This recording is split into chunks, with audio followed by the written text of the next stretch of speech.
No ano de 2026, o plano da Marvel Studios parece ter sido apostar em uma proposta um pouco mais honesta, né, digamos. Dar um pouco mais de liberdade para que os cineastas possam minimamente criar ali uma experiência estética, digamos, né, com o cinema, sem deixar de perder e pegar elementos essenciais das histórias em quadrinhos. Esse plano tem funcionado? Aparentemente sim. E o mais novo lançamento da produtora, o Homem-Aranha Um Novo Dia, parece ter parte dessas respostas. Bom, se você está chegando agora por aqui, muito prazer, eu sou Daniel Araújo, sou pesquisador e crítico de cinema, seja muito bem-vindo ao Filme O2. Por aqui a gente está sempre discutindo cultura fílmica e cinema em linhas gerais. Bom, particularmente eu gostei muito desse novo lançamento da Marvel, né? Eu não tinha gostado muito do filme anterior, né, o Sem Volta para Casa, mas eu acho que aqui a Marvel Studios ela corrige determinados pontos que eu achava que teriam sido essenciais para que o filme anterior tivesse minimamente funcionado, né?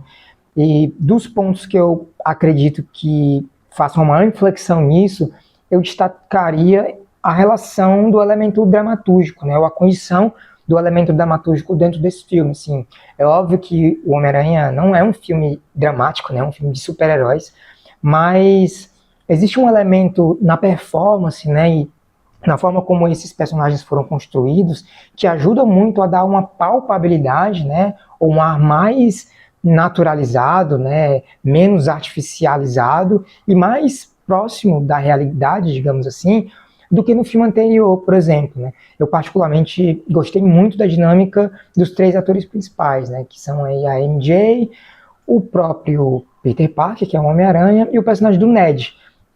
Eu geralmente não costumo usar essa como meta de análise, né? Essa questão da dinâmica entre os atores dos filmes, né? Uma frase que eu execro muito é ela estava muito bem no papel. Eu odeio essa frase, mas dentro de filmes como esse, a gente perceber que existe um filme de super-herói que ele vai tentar extrair o melhor daquilo que um ator pode colocar a partir da performance dele, né? Você imagina, o Daniel Destin Cretton tem uma atriz como a Zendaya à sua disposição.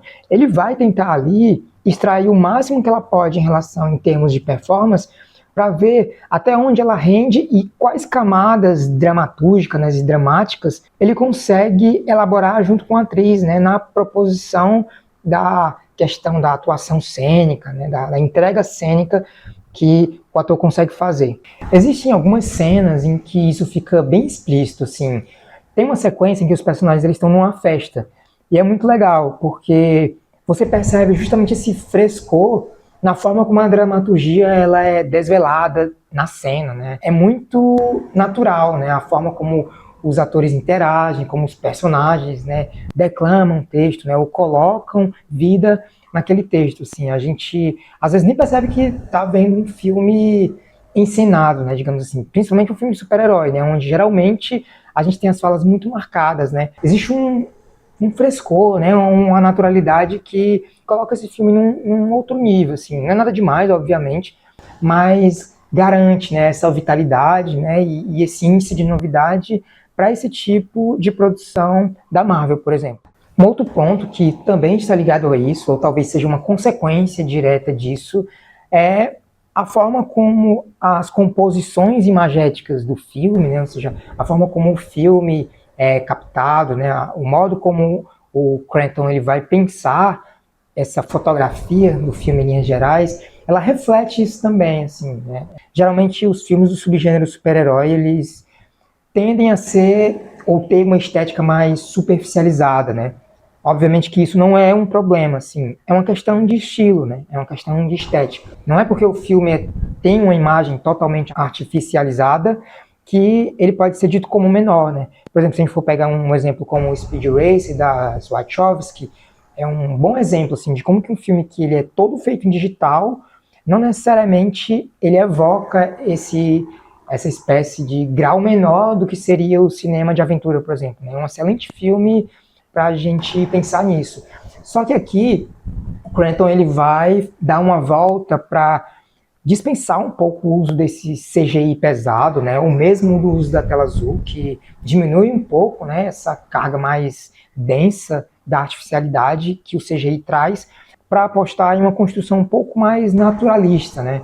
Muitas cenas a gente percebe que elas foram gravadas nos ambientes reais, né? Dos cenários onde as cenas estavam sendo gravadas, né? Onde as tomadas estavam sendo feitas. Isso gera um estranhamento, digamos assim, né? Porque nos últimos 5 anos, mais ou menos de 2019 para cá, a gente tem tido um avalanche de filmes, né, do subgênero de super-heróis que eles utilizam esse recurso muito mal, né? O que denota esse esgotamento, né, esse cansaço, né, na forma como esses filmes são executados. E aqui eu acho que desse período de 2019 para cá foi de fato o primeiro filme que a Marvel fez para o cinema que eu percebo que tem esse respiro, né? É muito bonito ver assim algumas cenas, né? Bonito no sentido de que não parece artificializadamente falando no sentido mais negativo possível, né? Não, as imagens elas têm uma organicidade, né? Elas têm uma vida, assim. E as cenas de ação fecham isso muito bem, assim. Tem uma sequência que o Homem-Aranha vai lutar contra uns ninjas lá, que é o clã da mão, e é muito legal ver, assim, porque você percebe que eles usaram cabos de força, né? Então, isso já dá um ar diferenciado para aquela construção que naturalmente a gente já presumiria que ela seria feita apenas no digital, né? Existe um dublê ali, existe uma pessoa que estava executando os movimentos diante da câmera.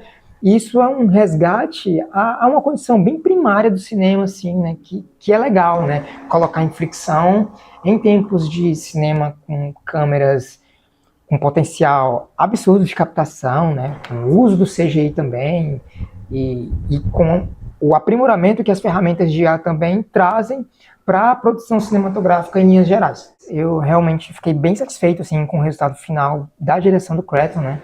Eu realmente não gosto nem um pouco do Shang-Chi, assim. Acho que nessa experiência dele com os filmes da Marvel, acho um filme assim bem fraco mesmo. Mas aqui ele parece corrigir várias coisas que nesse filme não tinham funcionado, né? Inclusive em outros filmes da Marvel, né? Eu acho que é uma direção assim bem madura no sentido de que ele inclusive abre mão de um elemento que é muito crítico assim em relação aos filmes do subgênero de super-herói, que são os alívio cômicos, por exemplo. Aqui ele vai trabalhar isso de uma forma bem parcimoniosa, assim. Você tem esse elemento mais engraçadinho, né, cômico nas cenas, mas ele é muito contido, assim. Você não entende que determinado momento mais cômico dentro de uma construção de uma cena, só para gerar esse riso mais fácil do espectador, né? Ela acontece de forma muito natural, né? É um elemento que reflete essa condição dramática, né? Curiosamente, e que se encaixa muito bem dentro de uma condução, né? De um cineasta que aparentemente ele teve liberdade para fazer o filme que ele acreditava que ele poderia fazer. E esse é um dos grandes problemas dos filmes da Marvel, né? A gente teve grandes diretoras, inclusive, como é o caso da Chloe Zhao, né, com Os Eternos, também em relação ao filme da Viúva Negra, né? Uma grande diretora estava por trás desse filme, mas são obras que não funcionaram porque a mão do Kevin Feige é muito pesada, né? Então, acredita-se que nesse caso eles abriram um pouco, né, mão em relação a isso e deixaram o cineasta fazer o filme que ele achava que deveria fazer, né, minimamente falando. Bom, se você chegou até aqui e ainda não é inscrito no canal, vai lá e faz sua inscrição. Aproveita e curte esse vídeo, compartilha o conteúdo com aquela pessoa que também gosta de cinema de super-heróis, como eu, e a gente se vê no próximo vídeo.